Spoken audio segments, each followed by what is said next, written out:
Welcome to the LA Auto Show. The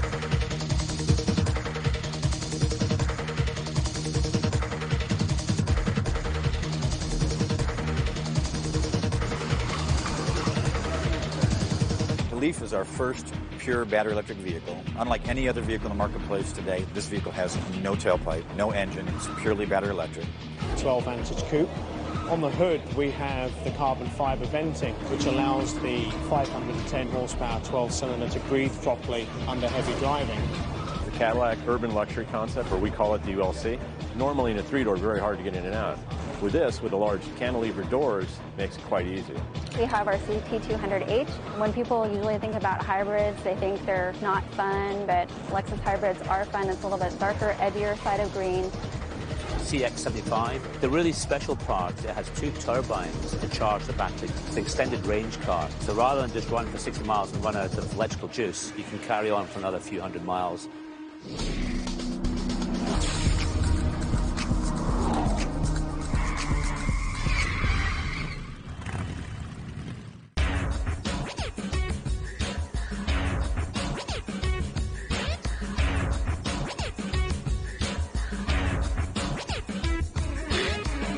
Welcome to the LA Auto Show. You're standing in the Nissan booth, where today we're going to unveil actually 4 different vehicles. Production Leaf, a new Quest, a Murano Cross Cabriolet convertible, and an Allure sedan concept. The Leaf is our first pure battery electric vehicle. First and foremost, we like to tell people, unlike any other vehicle in the marketplace today, this vehicle has no tailpipe, no engine. It's purely battery electric. So basically, we have a 24 kilowatt-hour lithium-ion battery pack. Going to be mass market produced. First couple of years, about 20,000 units. Then we hope to ramp it up to over 50 to 100,000 units. Now, the specs on this vehicle are very unique. We have a 24 kilowatt-hour lithium-ion battery pack, which is located under the floor. Tie that to an 80 kilowatt AC synchronous motor, which basically drives the powertrain itself. The vehicle is 0 to 60 in the 10-second range, top speed of about 90 miles per hour. But what's really important on the Leaf for us is this vehicle is a vehicle that can comfortably sit 4 or 5 people. The Murano is a cross cabriolet, we refer to it as. Some people would say Murano convertible. We call it Murano Cross Cabriolet. This is very innovative for us. We wanted to come to the market with something that no one's ever done before. We've done that with the Leaf, obviously. But in addition to that, the Murano Cross Cabriolet gives us an opportunity to bring something innovative in a large convertible. The problem with most convertibles today is they're too small, especially for 4 passengers. Second rows are very small, there's no leg room. The goal with this vehicle was to have large roominess for both first and second row. So 2 adult couples could drive around Santa Barbara going winery hopping in a lot of comfort. So very innovative. The reason we chose the LA Auto Show to unveil the Murano Cross Cabriolet, the Southern California market is the sunshine market. A tremendous amount of convertibles are sold here. The lifestyle is exactly what we're positioning the Murano Cross Cabriolet for. So we think it's just the perfect consumer market to show this car. In front of me is the new Nissan Leaf, our first pure battery electric vehicle. I want to talk a little bit about the design of the vehicle and the specs of the vehicle to give the viewers a little bit of more insight into the vehicle. One of the first things I want to talk about is this headlamp design. What you're seeing on the headlamp design is actually a very innovative part of our overall design of the vehicle. Although it's mounted on top of the vehicle, it's actually designed to channel air away from the side view mirrors. What this does is actually improve the coefficient of drag for the vehicle and at the same time reduces the overall wind noise inside the vehicle. On a battery electric vehicle, this is very important because the vehicle powertrain itself is very quiet. So what that does is every other sound in the vehicle becomes louder. So we had to do a lot of engineering to reduce that overall sound. Thanks for visiting us at the Nissan booth here at the LA Auto Show.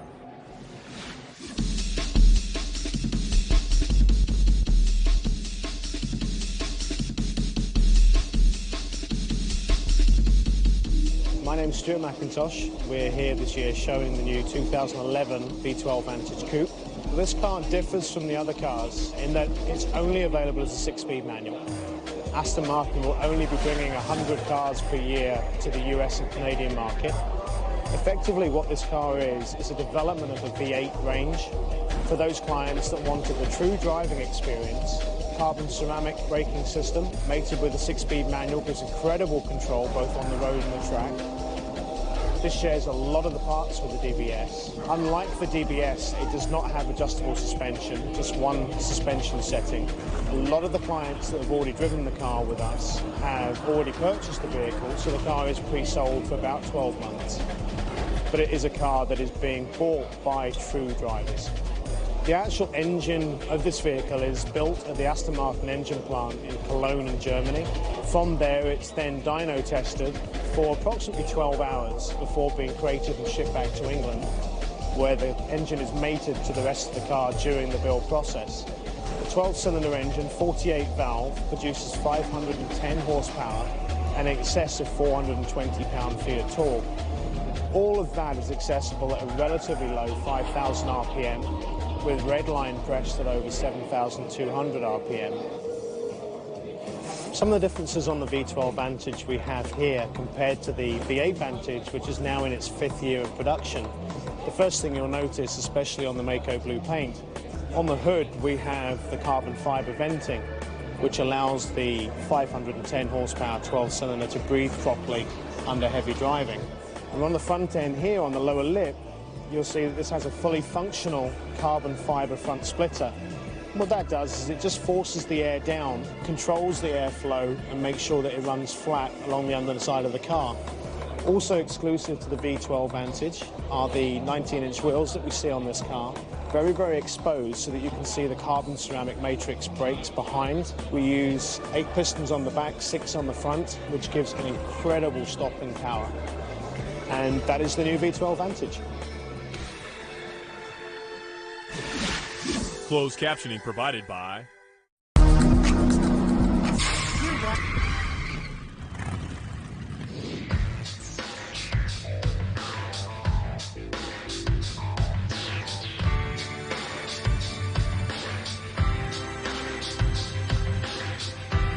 Welcome to the LA Auto Show here at the Cadillac stand.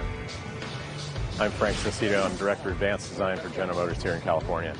I'm standing in front of the Cadillac Urban Luxury concept, or we call it the ULC. Our premise was we wanted to challenge people's perception of size in this small premium segment. We started out creating this basic architecture, small footprint, maximizing interior volume, and then we said, what is the biggest struggle? And it was getting in and out of a vehicle this size. It's 97-inch wheelbase. Normally in a 3-door, very hard to get in and out. With this, with the large cantilever doors, makes it quite easy. Very few cars in the small end of the market have anything to do with luxury, so this is different. It's a little bit of risk for Cadillac. You think of Cadillac, normally you think of large cars. So we're trying to shake up the brand's direction. And again, it's a concept. There's nothing premium about a smart car. It doesn't ride well. I understand they're pretty safe, and they're kind of funny looking. And this actually sits on its wheels pretty well. Quite a bit bigger than a smart car. It's wider than a Mini. Minis look good, but this actually looks a lot better. The whole idea behind it was this monospa shape we feel is very modern. We thought about it as far as bigger cities, mega cities, that would be comfortable in Shanghai or New York. I think one of the biggest challenges is that trying to get a vehicle that looks expensive. A Cadillac of the size, the large, tall tail lamps and large front vertical headlamps are usually hard to accomplish on a car of this scale. But we felt with using this one single arcing line from front to rear, it would give you the impression of a larger car or a Cadillac, but still in this compact size. It's a concept like we used to do concepts. It's an inline 3, and it's connected to a BAS hybrid system. Efficient, we're looking at the mid-50s, 60s miles per gallon. I think it's perfect for LA. Traffic problems, parking problems. Park downtown. It's terrible parking this morning. Something small, efficient, I think is just a good sell. Here we are in the front of the car. One of the things that we tried to accomplish was, we call it with a twin pillar, is again, maximize your visibility. Normally, especially they would roll over, you have a fairly large pillar. We've chosen to do 2 small pillars, and with a total glass upper is to really give you a good sense of open airness in a car of this size. Small cars normally kind of confined, especially 3-doors. We were trying to break that mold. Typical Cadillac cues in the front end, very tall, large, vertical front headlamps. Normally in a small car, that's where they take a lot of money out of the car. Since this is a Cadillac, almost crystal-like optics that we chose to do it. In the prominent Cadillac dihedral in the grille, all aluminum. Unique door system, people would call it butterfly, but what it actually does is it travels out and then travels up and then translates down, allowing the ability to access front driver position extremely easy, even better to access rear passenger position just by simply moving the seat forward. Then you can just step right in. In a normal three-door, you'd have to flip and fold the seat and then contort yourself around the B line and then get into the back seat. The big thing about this was to place 4 people in it comfortably and still keep this overall small footprint. Our interior design team really was a challenge. It's a small space. You're trying to search for a luxury presence. Our normal H-stack that would be in the middle, they split it off 2 outer gauges, nav on one side, information screen on the other, and then it has your traditional watch in the center, which is the actual speedometer. And to the passenger side, where that little door is, the touchpad comes out. It's actually an information center. We felt that doing this very large fin at the back helped. The one in the city, you can see it from far away, hopefully not get hit by a truck. These large graphics are very distinctive. And again, it says Cadillac. That in a nutshell is the ULC. Closed captioning provided by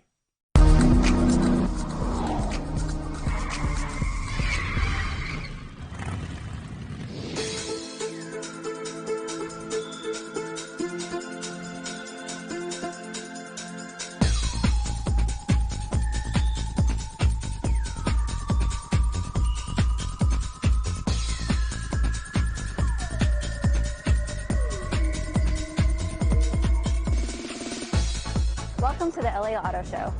I'm Allison Takahashi. I'm from Lexus, and here at the LA Auto Show we have our CT200H, which is our 5th hybrid in the Lexus lineup. It'll give our Lexus customers another hybrid offering, and it's also an entry luxury vehicle, which will allow new customers to experience the Lexus brand. They're asking about when it's going to go on sale, how much it's going to cost, but they really love the styling and that it's a hybrid.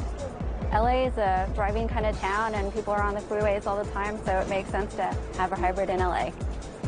The darker side of green, when people usually think about hybrids, they think they're not fun and they're just there for fuel economy, but Lexus hybrids are fun. It's a little bit darker, edgier side of green. They're cool looking, they drive well, they also get great fuel economy. The CT200H has 134 horsepower and gets 42 miles EPA combined estimated mileage. The CT200H is different from the other hybrids. It has a different body style. It's our first 5-door vehicle in the lineup. It's a little bit smaller. It's entry luxury like the HS, but still smaller, and it gets 42, which is the best combined mileage of the Lexus lineup. In addition, it has 4 driving modes: EV, Eco, Normal, and Sport. When the CT200H is in Sport mode, IP changes from blue to red, and it shows a tachometer. In addition, the VSC programming is slightly different, and the steering is more responsive.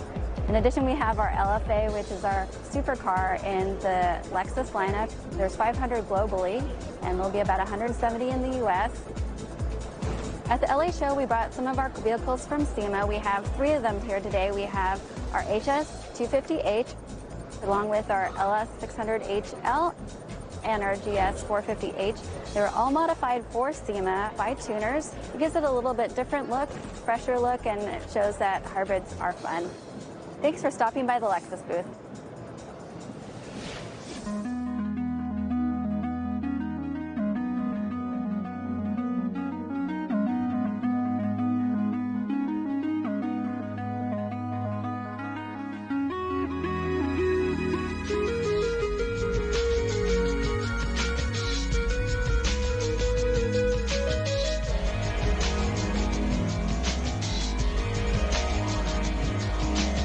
My name is Ian Callum. I'm Design Director for Jaguar Cars.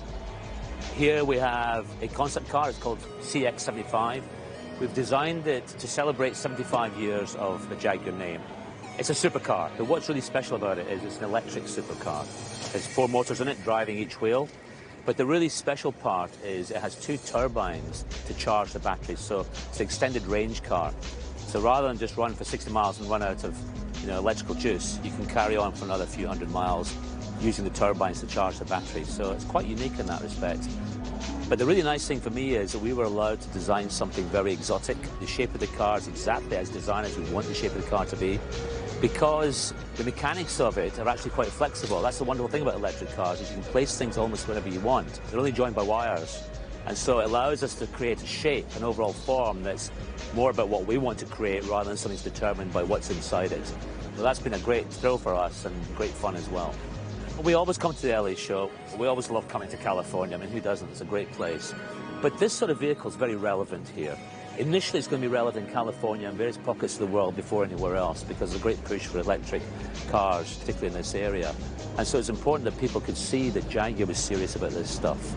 We haven't built any more than one so far, but who knows? The first question people ask me is how much is it going to cost? Because clearly they want to buy one. I mean, we've almost had offers of about £1 million or $1 million.